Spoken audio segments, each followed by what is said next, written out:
Lahat ng departamento, lahat ng bureau, pinasisipot ninyo eh. Bakit pa pinag-uusapan na ang budget mismo ng Kamara, ba't walang committee hearing na para na mapapanood namin? O kaya nga po kayo doon nagpoprotesta sa Office of the President, di ba? Sabi ho ninyo, bakit to? Bakit may parliamentary courtesy dito? Ba't may ganito? Dapat magtanong kami. So siguro kami ngayon na taong bayan, tatanong din, bakit ho sa Makabayan Block hindi kayo mag-invoke ng ibasura natin tong time-honored tradition o parliamentary courtesy at tumawag kayo ng committee hearing sa budget mismo ng yung public office is a public trust, no? And then pag pinag-uusapan natin ang budget, kinakailangan talaga suriin natin yan lahat. Hindi hubat sa nagdaang pong mga budget deliberation din, gawin ko itong halimbawa, para po sa budget ng House of Representatives, 2023 budget, no? Sa NEP, 16 billion lamang. Paglabas po ng GAA, 28 billion na. 11.6 billion ang naidagdag. 2023 ha. 2024 sa NEP, 16.5 billion lang.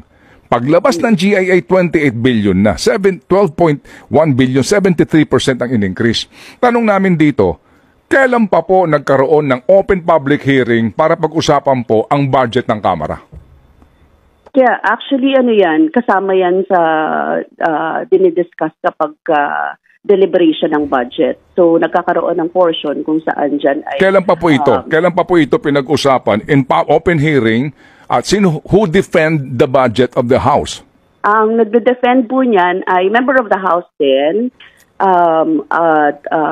Kasama siya doon sa plenary deliberation. Pero wala ito sa committee, ma'am? Wala ito sa committee? Sa committee, wala po sa committee. Ay, bakit wala sa committee, ma'am? Bakit wala sa committee? Considering, ma'am, Madam Chair, na lahat ng departamento, lahat ng bureau, pinasisipot ninyo eh. Bakit pa pinag-uusapan na ang budget mismo ng Kamara, ba't walang committee hearing na para na mapapanood namin? Ano po siya? Kasama siya ng parang mga attached agencies din na dinideliberate. O nga no, wala po sa committee hearing yan. Anong attached agency? Anong attached agency? The House is one sole independent entity. Paano attached agency? Saan to naka-attach? Sa legislature, dalawa lang naman sila Senate and the House. Oo. But usually, nakalagay siya sa tawag dito, sa plenary deliberations nilalagay. Hindi pero wala sa committee? Wala sa committee, oo. But is that appropriate?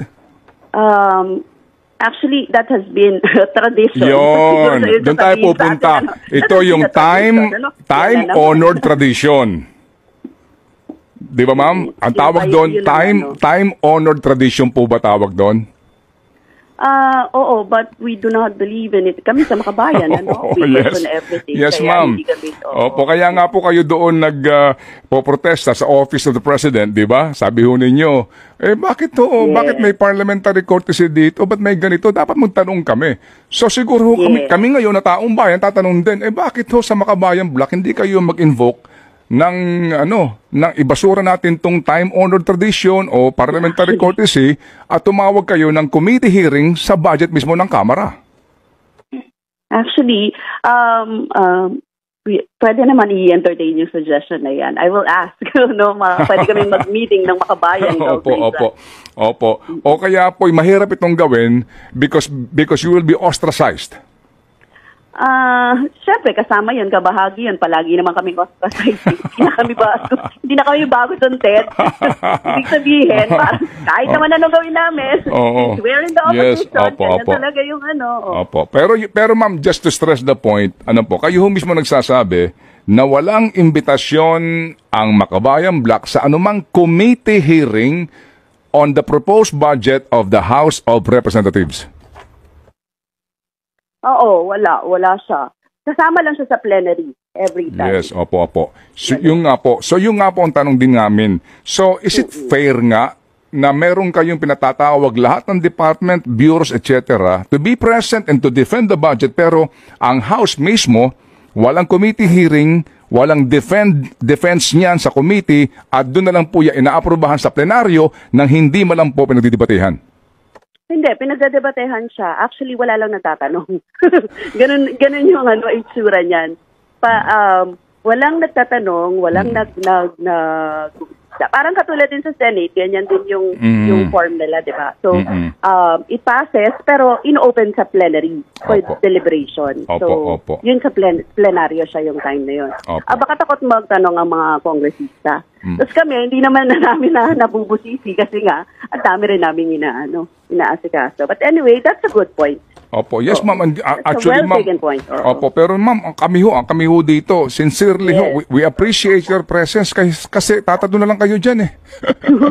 I mean, alam din po namin kung gaano kabigat ang trabaho nyo, kasi ang daming departamento, ang dami pong dapat busisiin, kayo po'y tatatlo laang, at sa panahon din po ng botohan, kami naman po'y tumatangkilik sa inyo pong consistent na boto. And we appreciate that, Madam Chair. Hindi po ako Madam Chair.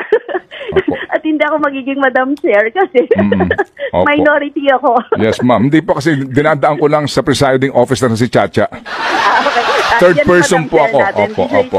Kung ako ang presiding chair, gagawin po kitang Madam Chair. Okay, sige. But I cannot do that. Okay. Anyway, sige po. So, in parting po, Ma'am Arlene, dito po, ang atin lang po, paano ho namin ito ngayon maintindihan? By next week po, plenary na po ito. Yes. Opo. So, nga kami.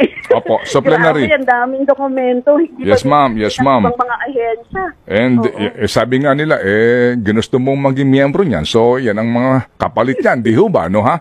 So, ngayon pong aming katanungan, ma'am, ito po lang naman po tanong and we will respect kung ano pong inyong sagot dito. So, do we expect the members of the Makabayan to also scrutinize the budget of the House? Oh, yes. Oo. Kasama din naman yon sa ating duty. We will. Kasama yun palagi, no? Opo. Sige po. So, abangan po namin. At kung sino, Ted, ang magtatanong, di syempre mag-aalaman pa kami sa Makabayan. Kung sino pa yung Opo. Ang hinahanap ko po sa inyo, yung inyong minority leader. Ay, baka sa nasa district po. Okay. Paano naging district? Party list siya. True. Sige. So true because we are True FM. Ma'am, thank you very much.